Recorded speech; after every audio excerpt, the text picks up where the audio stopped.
Estas líneas sirven para transmitir el esquema general del manual del perfecto golpe de Estado latinoamericano ejemplificado en la dolorosa experiencia chilena. Antes de empezar quiero advertir que este documento está en internet con el mismo título del video, nos habla de cómo se llevó a cabo el golpe de Estado contra Salvador Allende, en Chile, en el contexto de la Guerra Fría.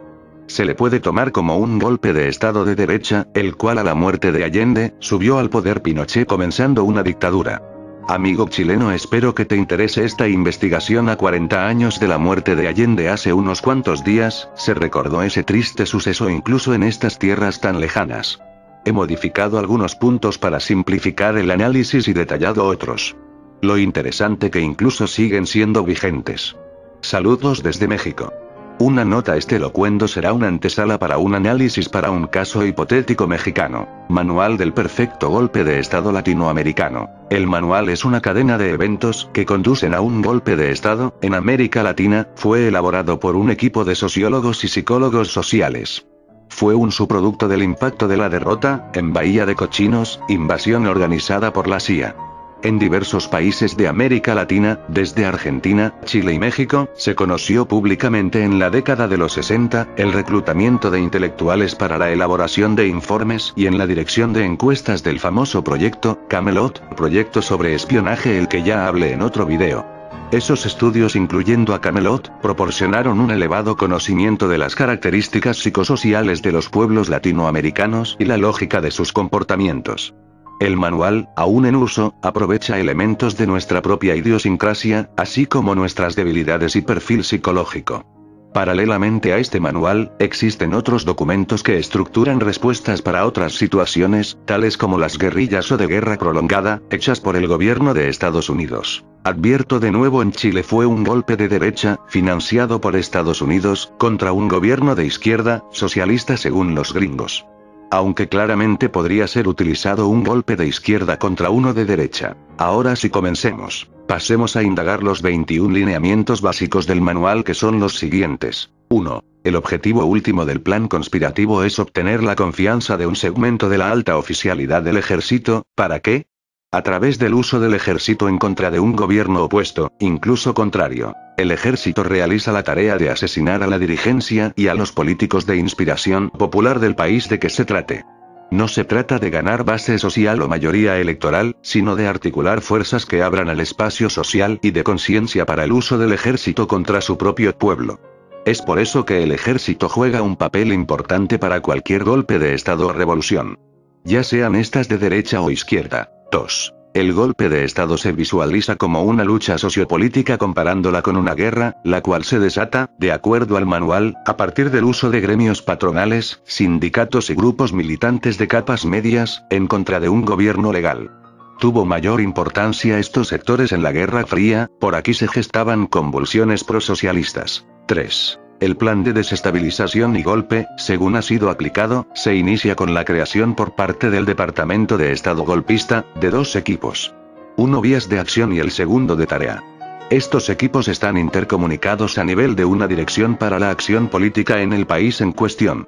En general, quien dirige las operaciones es el embajador, pero se conocen casos, tal como fue el de Chile en los años 70, en que la dirección fue ejercida directamente por el secretario de Estado Henry Kissinger, y coordinada localmente por un funcionario de menor rango de la embajada chilena.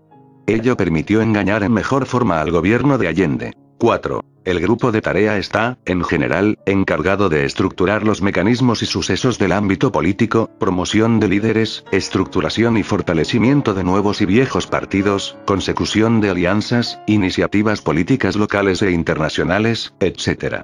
Para lograr el golpe. 5. El segundo equipo de vías de acción se encarga de la captación de los sectores golpistas civiles y militares, incluidos líderes e individualidades comprables, chantajeables o influenciables, de los partidos opositores, e incluso del sector popular. Asimismo, se ocupa de los sobornos a periodistas y el mantenimiento financiero de periódicos, radios y canales de televisión, elaboración de la información sesgada para sus seguidores, y otras tareas de guerra psicológica. progresivamente, lo hace del sabotaje de la estructura de gobierno, incluido la infraestructura, y actos de aparatos clandestinos y de algunos sectores sociales, influidos, financiados o infiltrados, tales como paros, y bloqueos de carreteras, acaparamiento de alimentos y bienes de consumo, repuestos e insumos agrícolas e industriales, de tal forma que produzcan el caos económico y social a lo largo de un proceso de 2 a 3 años. 6. Esta separación en 2 equipos operativos se realiza para centrar a cada grupo a la tarea de hacer inviable el Estado de Derecho en nuestros países. Los aspectos que deben ser atacados sobre el Estado de Derecho son: a. La legitimidad institucional. b. El orden público. c. La intangibilidad territorial. Este último elemento, entiéndase crear problemas territoriales, entre estados vecinos, es usado con cautela por el Departamento de Estado golpista, puesto que provoca serios problemas al acentuar rasgos de nacionalismo, cuyo contenido puede ser contrario a los intereses golpistas. 7. El plan se inicia con el reclutamiento, por parte del primer equipo, de algunos políticos ultraconservadores o fascistas, y de periodistas sobornables. Con apoyo de esos promotores se impulsa la creación de un partido neofascista. Con este mecanismo, se da inicio a una campaña de largo aliento hacia sectores de clases medias, mujeres y grupos de inmigrantes para alejarlos de cualquier simpatía hacia el gobierno nacional. Para ello se utiliza el arribismo social y una campaña de provocaciones sin escrúpulos que usa muchas veces, falsamente, el nombre de grupos de gobierno. Que puedan caer en actitudes xenofóbicas. Esta campaña es uno de los primeros actos públicos del golpe y aparenta no estar dirigido contra el gobierno que se pretende desestabilizar, pero después será dirigido el odio generado contra el gobierno, por parte de los extranjeros como nacionales. Los grupos a los que se estimula a la xenofobia y el racismo, pueden ser grupos étnicos considerados exóticos, como los chinos, coreanos, indígenas, gitanos y judíos. 8. El reagrupamiento político que se promueve entre las fuerzas conservadoras no siempre marcha espontánea y totalmente hacia una opción golpista, por lo cual se realiza un reclutamiento y alianza política con sectores conservadores de la Iglesia. Esta relación es compleja y se prefiere utilizar sacerdotes de rango medio y de órdenes no identificadas con la extrema derecha como el Opus Dei. Expresión de ese mecanismo es la imagen televisiva que se construye de ciertos sacerdotes a los cuales se les hace voceros de la opinión del alto clero. 9. Esa figura eclesiástica se busca entre los sacerdotes católicos, y se utiliza para proyectar un mensaje de odio y resentimiento contra el presidente y sus seguidores, los cuales pasan a ser definidos por los medios de comunicación bajo control del golpe, como turbas, hordas, maleantes. Ese mensaje prepara las condiciones de deshumanización requeridas para la ulterior represión a fondo que el golpe intenta lograr. La experiencia en América Latina, hasta ahora, muestra que, desafortunadamente, esta actitud antivalorativa es progresivamente respaldada por un amplio sector de la Iglesia, que posteriormente al golpe hace oídos sordos. 10. El plan se consolida a través de paros y huelgas sectoriales, corridas bancarias, ataques a la moneda, rumores y actos de desestabilización que se van interconectando, y cuya articulación es asegurada con dinero a las mafias y cúpulas de sindicatos claves, tales como taxistas, autobuseros, camioneros y transportistas. En la generalidad de los casos, la defensa de la moneda nacional por parte de nuestros gobiernos facilita paradójicamente el manejo de recursos que llegan del exterior con el objetivo de desestabilizar. Hoy se conoce que para cada paro de transportistas en Chile, los golpistas asignaban $5 por día de paro, y cada camionero, en el entendido de que solo 3 llegaban a este y el resto quedaba en sus dirigentes. Un paro así es un buen negocio, particularmente para las cúpulas corruptas de la dirigencia gremial y sindical. 11. Paralelamente a estos hechos, se crea un desabastecimiento artificial. En el caso de Chile, muy difundido por los chilenos exiliados con Pinochet, se utilizó ampliamente la compra masiva y directa en los mercados locales, por agentes y sus aliados golpistas, de materiales considerados por la población, teteras, agujas de coser, alimentos para bebé, azúcar, leche, pañales, etc., así como la abierta convocatoria, por la prensa adscrita al golpismo, a industriales chilenos, a utilizar el aceite comestible para hacer pintura y otros actos de saboteo encubierto. 12. El manual golpista instruye a los sectores que van coordinando en esta segunda fase a estimular al acaparamiento de toda clase de bienes, fundamentalmente de línea blanca, enlatados y no perecibles. En el caso chileno, durante el segundo año de gobierno, los gremios del comercio retrasaron de manera artificial el suministro y abastecimiento de productos en los mercados, produciendo desorden en la estructura de precios, y obligando a un contrapunteo de controles por parte del gobierno allendista, que es a su vez respondido por la maquinaria golpista con mayor acaparamiento y mercado negro. 13. El conflicto se hace visible en la pugna por la información y la posibilidad de opinión. El manual indica la entrega de material electrónico para afectar la señal del canal del Estado o radios partidarios del gobierno. Se entrega también dinero a la prensa golpista para compensar la pérdida de lectores, de manera que puedan incluso regalar los ejemplares. En Chile, grupos de inteligencia golpista asesinan, ya en esa fase, a un policía de una retransmisora local del gobierno, y la pugna adquiere un matiz que presagia su futuro. 14. El grupo encargado directamente de la parte golpista de la conspiración, empieza a reclutar militares y periodistas, en especial mujeres, políticos y dirigentes gremiales claves. 15. Se prefieren periodistas mujeres, al insultar a los militares y al ejército, afecta en eficaz su honor e imagen y bajar su moral en el combate. Célebre fue María Eugenia en Chile, posteriormente premiada con un cargo en la ONU por la dictadura. 16. El equipo o grupo de tarea se ocupa de captar mujeres y familiares de militares para asignarlas a operaciones de desmoralización de estos. Sus tareas iniciales, más allá del ámbito familiar, son aparecer en los cuarteles y escupir, amedrentar y humillar a los generales y coroneles, presionar a sus familias, y otros actos de provocación.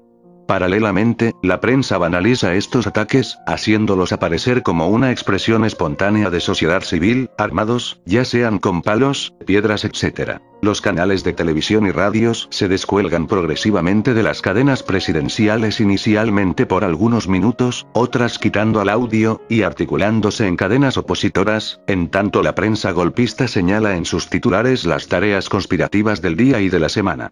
Un ejemplo, la SIP denunció en Chile la ausencia de libertad, a pesar de que esos medios califican al presidente de borracho, degenerado sexual e inepto. En todas sus transmisiones y ediciones, y se dedican únicamente a la desinformación, con este método, según su rol conspirativo asignado. 17. Después de una o dos huelgas patronales o de transporte, se realiza un ensayo general de fuerza, para saber cuáles son las inclinaciones de los mandos decisivos. Este es uno de los escasos momentos de debilidad del manual, si es que es respondido por un gobierno consciente del carácter del plan conspirativo. En Chile, ese evento, concluido sin mayores obstáculos, consistió en una movilización sin consulta alguna, con tanquetas, que fue cancelada por la movilización popular y del alto mando del ejército, especialmente por el general Carlos Prats, cercano al presidente Allende. Posteriormente al golpe, Prats fue de los primeros en ser asesinado. 18. La fase decisiva comienza con los intentos de neutralizar y apropiarse del alto mando del ejército. En Chile, esto se realiza contrarrestando al comandante en jefe, Prats, a través de una serie de acusaciones, eventos y episodios contra él y su familia, que lograron minar su confianza, al no contar con el pleno respaldo del presidente y de sus compañeros de armas. Se montaron en su contra ataques de mujeres, vehículos y otros que los presentaban aislado, inerme, sin apoyo, sin respuesta, obligándolo finalmente a renunciar. Aquí es la culminación del golpe, con el ejército a su disposición de los golpistas, las fuerzas opositoras civiles antigolpistas, caerán fácilmente. 19. Una vez que los conspiradores logran debilitar la autoridad vertical del alto mando del ejército, comienzan los allanamientos de la policía y el ejército, en contra de sectores populares, bajo cualquier pretexto y exagerando hallazgos reales o supuestos de armas, drogas y literatura que atente al régimen. Se busca acentuar así una contraposición entre la oposición y el ejército, así como generar en la población un espíritu de resignación y derrota. 20. En los últimos días del presidente Allende, a pesar del aparente éxito de una gigantesca movilización popular frente al Palacio de Gobierno, este se dirigió en términos conciliatorios a la oposición, ofreciéndole renunciar con el simple compromiso de una elección posterior bajo el control de la oposición.